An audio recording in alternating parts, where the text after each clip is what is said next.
The following was recorded during the live Q&A session after Arnold's webinar, Precision Thin Metals, Titanium Market Applications and Supply Chain Capabilities.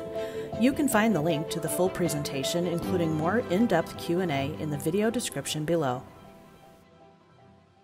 Does Arnold have an engineering staff and metallurgist on site?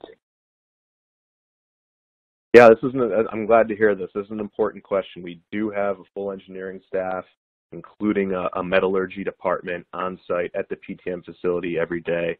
The level of analysis from grain structure to fatigue testing, any kind of material test that might be needed can pretty much be performed in-house, which it's hugely advantageous to us.